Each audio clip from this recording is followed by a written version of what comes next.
Hey guys, welcome back. So now, getting into our talks of Peter David's Maestro, War and Pax, it really feels like the continuation of that future imperfect origin that Maestro just wouldn't want anybody to know. But then you take that and you add a bit of that saying like when people get old, they stop caring what people think about them, and at that point old people just say and do what they want to do. So it's like that philosophy but hulked out, in a dystopian future leading to future imperfect. And following Maestro 2020, War and Pax, it now takes us into the new structure of how Maestro wants everything to run. So let's get into it. But first, if you're new to the channel, be sure to subscribe to catch the spills every week. And don't forget to hit that bell up top so we can squat up in the comments for the first hour. Alright, so after we had wrapped up with like Maestro 2020, and we had seen everything play out with Maestro taking the throne from Hercules, and in retrospect we see that that series had like two objectives for the most part, with one showing us how Maestro came into power, as underhanded as it may have been, but then on top of that showing us why, with us seeing him escape the deception, and in the blink of an eye his entire world changes from what he thought was normal into this dystopian future where mankind has pretty much ruined everything, which is why Maestro's message to the world is like, give me that before you poke your eye out with it, like rulership, all of it. And it's here where we pick up with War and Pax, to where he's just making his way out and expanding and taking over other territories. And when we pick up here, we start off with this group called the Stalkers, who are out in Hartford, Connecticut, and at this point in the future they taken over and they run like what's left in this area. But when we pick up with them here, they're scouting out for Maestro, because recently Maestro had sent out an emissary to more or less let them know that he's coming to take over. And with these guys having the expectation that Maestro is coming, like they know it's not gonna go well. And it's probably because when Maestro sent the emissary to go tell them in Connecticut that Maestro was taking over, the Stalkers then sent back the emissary's head on a stick. So when they did that, they knew good and well that they needed to get ready. And like with them scoping out the direction from which they know that Maestro is coming from, first they lose communication with one of their scouts, and then this big trail of dust stampeding in, which soon they identify as the Dogs of War. Like seeing that alone lets them know that Maestro is coming. But with the Dogs of War kicking up all the dust, the lookout couldn't see Maestro, and then boom, Maestro just lands right in front of him. And when he gets there, like Maestro, he could have easily just destroyed these dudes, because as far as defenses, they don't really have any firepower that could stagger a Hulk. And when Maestro gets there, the commander's terrified for one, and he's screaming hysterically for them to open fire, to which the rest of the Stalkers do. But when they do, like Maestro with a soft tone, he's like, oh no, that's not how you give an order to kill someone, because when you're screaming, you sound terrified, you sound scared. And from there, he just tells the Dogs of War, kill them, do it.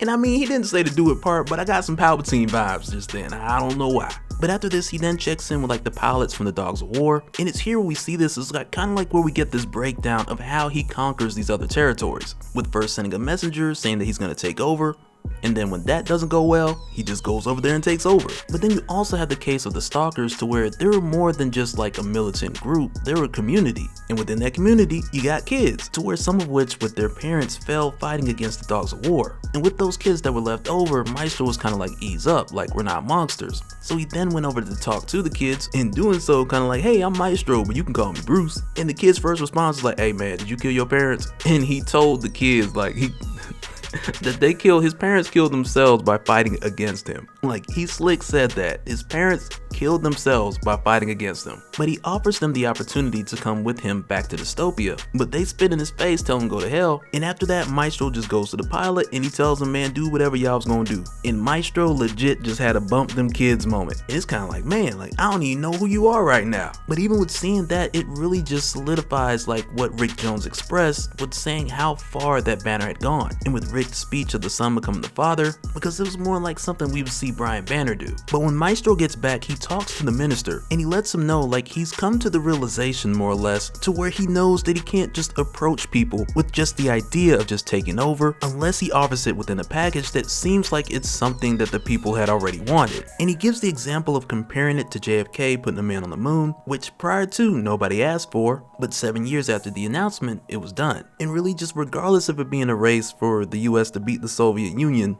but rather Maestro's coming up with a way to take his own ideal and model after that focus and that determination, just to make the people believe that both him and them want the same thing. And the way that he says that this needs to be brought forth is through a political movement. But like as they go inside to discuss it further, the ladies come rushing towards him and he's like, not now. And I imagine like Uchiwali was on repeat and the DJ just took the needle off the record. And I bet like that's the song that Maestro wants playing every time he walks in. Like he has somebody in his palace that plays that song on repeat day and night. Or at least that's what I imagine is just playing all the time. But in this case, this time he just wasn't in the mood. But when Maestro mentioning that he wants to do this in the way of a political movement, initially the minister's like, wait, you want Democrats and Republicans? But then Maestro's like, nah, that's long dead, we need a new movement. And from there, Maestro tells the minister that he has the perfect name, with it being post-apocalyptic existence, being PAX for short. And from there, of course, the minister agrees, because what's he gonna do? But he tells Maestro then it at least has a ring to it, with Pax being the Latin word for peace. And in that way, with convincing people to get under his rule, now it's like they're swearing under an ideal than just to him. But even still, like if they say no, the other option is death. But at this point, the minister's not really sure as far as like where else they would take this, because the previous methods which Maestro had used, they had already used on the remaining Stalkers, and aside from the Wasteland Farmers, the minister really didn't know anyone else to go for. But then Maestro's like, nope, Washington DC, that's the next target. I went there, I seen the Machine Man, they got all kind of supplies and stuff we can use, like that is definitely the next target. And the minister's like, okay, cool. And he's like, who we sending this time to go out there? And Maestro just gives him this look like, it's funny you'd ask. But back over in Hartford, Connecticut, which like we seen earlier has totally been wasted, but at this time we see a drone flying over, taking a look at the aftermath, showing us at least that this has been brought to someone's attention. But over in Washington DC, the minister, he goes to speak to the Machine Man over at Haven, and he literally just strolls in like the same way that Maestro had inadvertently found. But of course the minister had made it so far, then he was escorted by security. But when he gets here, the Machine Man recognizes him from Dystopia, since he's been monitoring their activities from afar. But with seeing him here, Machine Man didn't necessarily know his name, so he's like, hey, what's your name? And the minister's like, the minister. And Machine Man's like, that's not a name, man. Like, my name is Aaron Stack, like, what is your name? And the minister just kind of stares at him for a second, he's like, Ralph. And he almost looked like it hurt to admit his actual name, like he swore on his life no one would ever know. And I guess that's what happens when you get fancy. You don't want a regular name, you just want to go by the minister. It's like, alright, Ralph. But after getting acquainted with Ralph, or the minister, and he makes it clear pretty early that he's representing Maestro. But with speaking to him further, Machine Man then takes him deeper into Haven, towards the Central Hall. But at this point, the small talk's kind of over. And Machine Man asks him like, why are you actually here? And don't lie, because Machine Man's monitoring his vitals, so he'll pick it up if the minister is trying to be crafty with him. But the minister's pretty straightforward. He tells him like, Maestro's on his way, and he's coming to rule all of you guys. And Machine Man is kind of like, wait, what? And extends this boom mic like straight from his finger so that everyone within Central Hall could hear what the minister said. And he tells the minister to say it again, and the minister's kind of thrown off because there's a bit of latency within the PA system, and I guess he's kind of hearing himself for the first time on that kind of setup. But as he tells them like everything else going into more detail, we then jump over to Maestro, who's taking a ferry, because as the minister is giving this announcement, Maestro is on his way to give the further details of his conditions, and of course if they don't agree to his terms, then they're just subject to be destroyed, which in execution isn't too different from Maestro's previous plan. And really the only difference with the PAX, or the post-apocalyptic existence, or like that ideal, is that now it has a bit of branding on top of it. But ideally it's his way. But when Machine Man hears this, he's like kind of like, okay, we kind of been expecting this, and he just tells the dudes like, man, it's happening. All right, everybody, it's happening. And from there, he calls for Operation Egress, which is like their contingency protocol for this situation specifically. Because for Machine Man and Haven monitoring Dystopia from Washington DC, like they had seen all the chaos that it went down, and they knew that it wasn't but a matter of time before Maestro would come for them, especially with him knowing so much about their secret operation, and Haven existing underground out of the sight of others.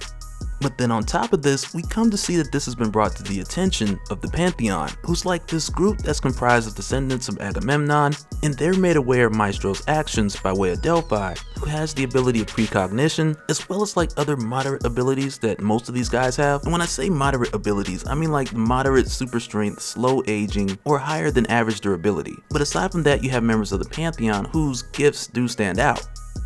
But one of the more significant things about the Pantheon, at least from what I remember, because at this point we going back to the early 90s again, getting into the deep cuts, and it was either late 80s, early 90s, like somewhere around there. But one of the things that was pretty big with the Hulk around issue 379, and I do mean generally around because it goes much deeper like around issue 381, but at the time with us having like your newly formed Professor Hulk, he had soon encountered this group called the Pantheon, who had fought the Hulk and then taken him in, and at the time Professor Hulk, he more or less let it happen so that with them taking him in, he can learn more about them. But also within their facility, which was like under a mountain in Nevada, but even inside they had all sorts of advanced technologies that was well beyond the technology known at the time, or for back then what was present day. But on top of them having their powers in these advancements, they were also vegetarians and they had advanced weaponry. But with Professor Hulk going to meet them at this time, Agamemnon had requested that the Hulk would join them, and literally like the dude said, you need to join us and do something with your life, because for the most part at the time, like their community or their thing was just avoiding disasters, because for the most part they would just observe and find a way to work around it. But with the Hulk joining them, it would be like their solution to taking him off the streets or out of the world, which is where, from what they stated, is like where he's been doing the most damage. So with getting the Hulk to join, it was like their solution to stopping the destruction which the Hulk was inflicting on mankind. And as a result, Professor Hulk, he did stick around for a while, but it didn't go too well.